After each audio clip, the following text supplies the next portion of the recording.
Siapa yang tak kenal batik? Busana bercita rasa seni ini memenuhi setiap sudut galeri dengan beragam motif daerah asal. Sesungguhnya batik bukan sekedar selembar kain unik yang diberi motif. Busana ini menyimpan filosofi tentang ketekunan, kegigihan, serta kebanggaan. Gimana sih Bu awal cerita dari batik ini? Oh, batik ini kan berasal dari dua kata, ambau dan titik. Satu pola yang indah yang bisa menjadikan sebuah gambar, yang bisa menceritakan keindahan alam, keindahan sekitar kita. Ini kita bisa menuangkan di batik ini. Emang harus ya kita bisa batik? Ya, kita memang orang Jawa kan, budaya kita kan harus bisa batik. Jadi kita jangan sampai meninggalkan budaya kita. Itu kan tinggalan leluhur kita.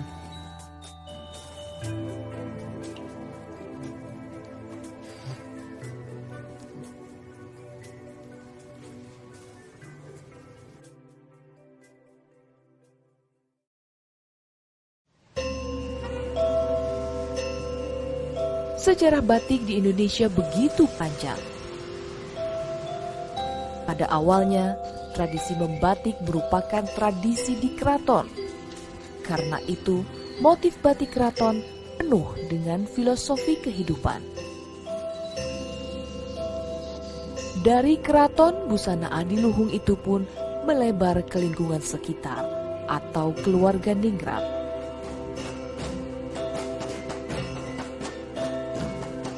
Adalah abdi dalam keraton yang kemudian membawa tradisi batik benar-benar keluar dari lingkungan keraton. Batik itu sudah ada sebelum Kerajaan Surakarta. Di Majapahit pun sudah ada. Turun-temurun Majapahit, Demak, Pajang, Mataram, dan sampai Surakarta.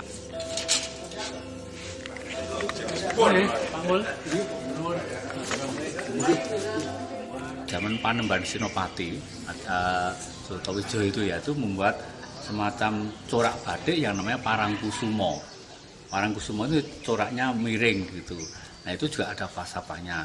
Dan itu memang dipakai khusus untuk keluarga raja. Jadi tidak sembarang.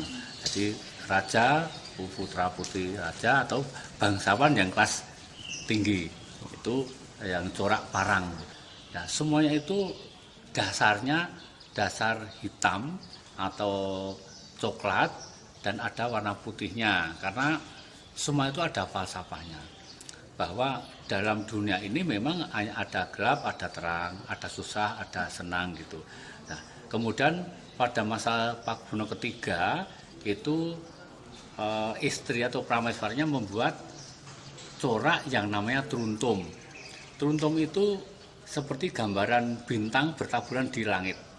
Itu menggambarkan bahwa walaupun dalam keadaan gelap, sekedip bintang itu bisa menerangi. Jadi artinya bahwa dalam kegelapan ada terang juga.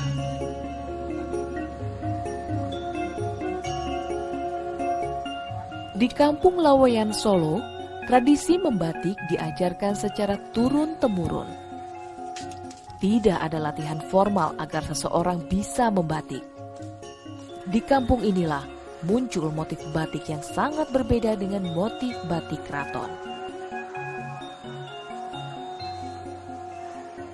Kalau di Laweyan sendiri sebetulnya tradisi batik itu sudah ada sejak zaman Ki Ageng Henis.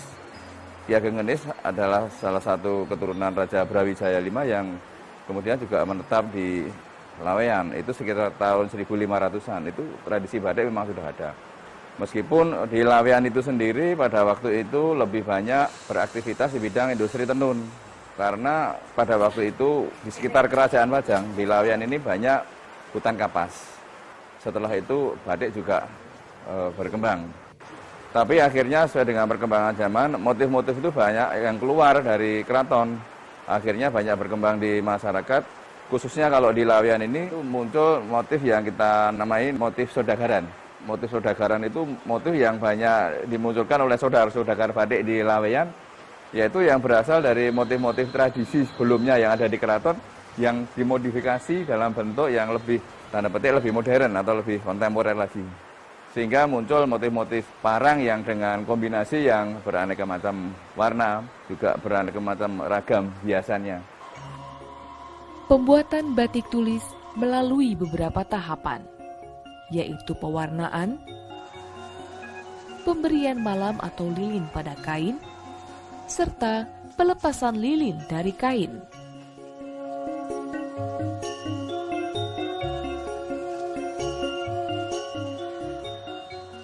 Dari tahapan rumit dan memerlukan waktu panjang, pemberian lilin dengan menggunakan alat canting inilah yang memberi sentuhan batik menjadi karya seni tinggi bangsa Indonesia.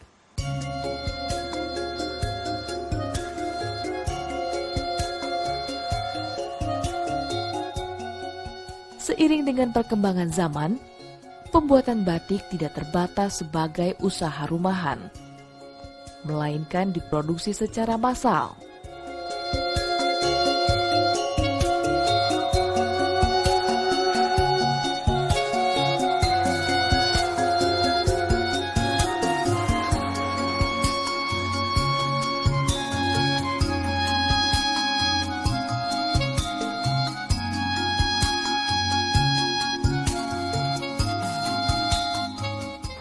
Karena memang kebutuhan batik pada waktu itu permintaannya tuh luar biasa. Sehingga memang untuk produksinya itu dibutuhkan suatu kecepatan yang dalam rangka memenuhi tuntutan konsumen. Maka dibuatlah cap yang terbuat dari tembaga. Dan Laweyan termasuk salah satu kawasan pelopor munculnya batik cap. Dan cap-cap batik yang berasal dari Laweyan bisa dikatakan termasuk yang sekarang banyak dicari orang, karena disinilah mutu atau kualitas capnya batik dengan tembaga yang luar biasa bagusnya.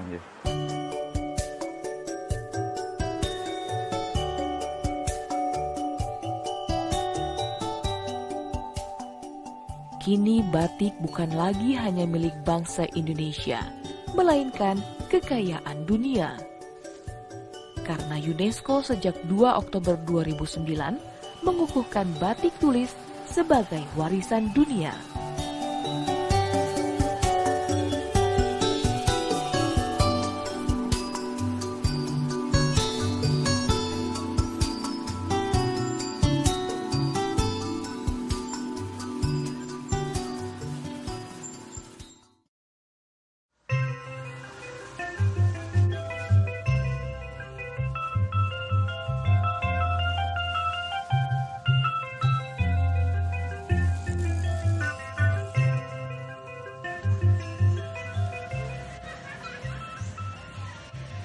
Di negeri ini, batik Pekalongan punya sejarah panjang.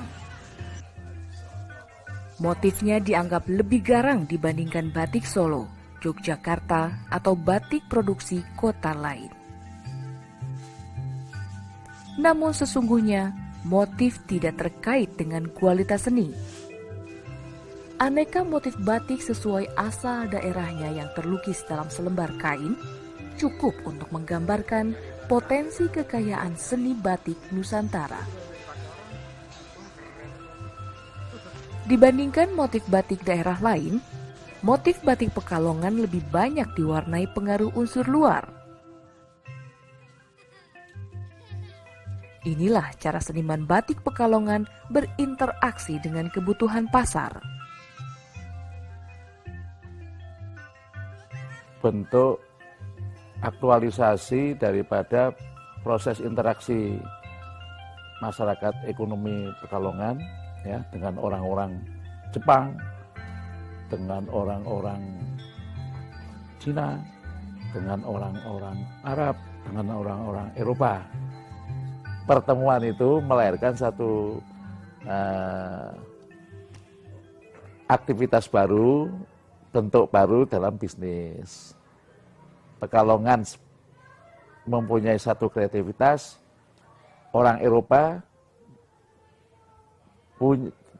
punya material yang berupa kain, ya, termasuk orang Cina ya, yang punya material dan kemampuan berdagang. Itu terbentuklah aktualisasi batik yang nuansanya satu sama lain tidak sama, sesuai dengan pasar dan kultur mereka masing-masing. Karena batik itu harus secara sistem pemasarannya harus punya penetrasi kepada pasar yang agar dengan selera setempat.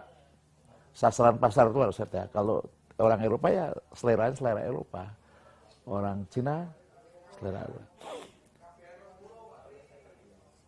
Jadi Pekalongan itu membentuk aktualisasi dalam batik itu tergantung dari kebutuhan partner dagangnya, selera partner dagangnya. Ketika batik masih dibuat satu persatu dan memerlukan proses panjang, pembatik Pekalongan mempelopori batik dibuat secara massal dengan menggunakan teknik cetak. Ketika teknologi printing menguasai pasar itu, betul-betul membelalakan para pembatik yang sangat luar biasa kemampuannya untuk menciptakan batik dalam jumlah skala besar, ya, dalam kekuatan dan warna yang luar biasa seperti batik tradisional, sehingga betul-betul pembeli pada umumnya itu tidak memperdulikan lagi. Fakta yang saya lihat itu memang batik itu sangat disukai oleh orang Indonesia. Pekalongan adalah muara seni batik. Segala motif dan teknik membatik bertemu di kota ini semata-mata untuk kepentingan bisnis. Pekalongan adalah romantika masa lampau yang menyusup ke kehidupan terkini.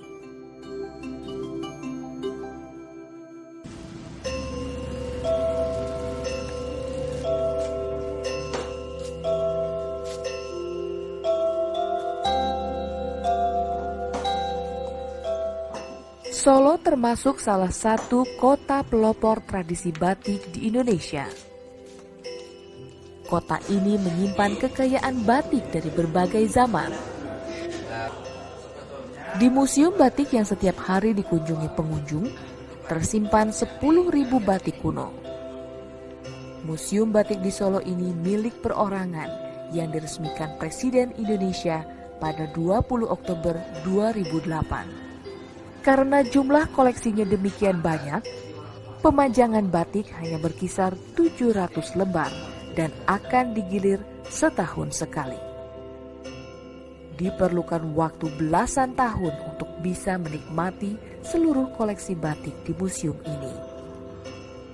Semua jenis batik hasil perkembangan batik kita itu semua ada dan dipamerkan di museum ini.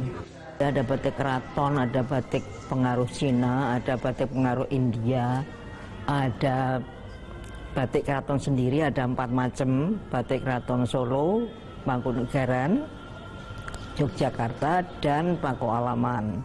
Lalu batik pengaruh keraton itu ada Madura, Banjar, Banyumas, lalu di Cirebon juga, tapi Cirebon juga masuk batik keraton salah satunya. Lalu batik petani, batik Sudagaran.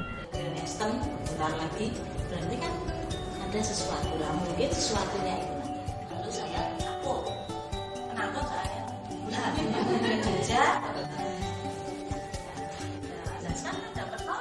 Bagi kolektor batik, memburu koleksi kuno yang tersimpan di Museum Batik di Solo merupakan katup untuk melampiaskan kecintaan terhadap busana seni.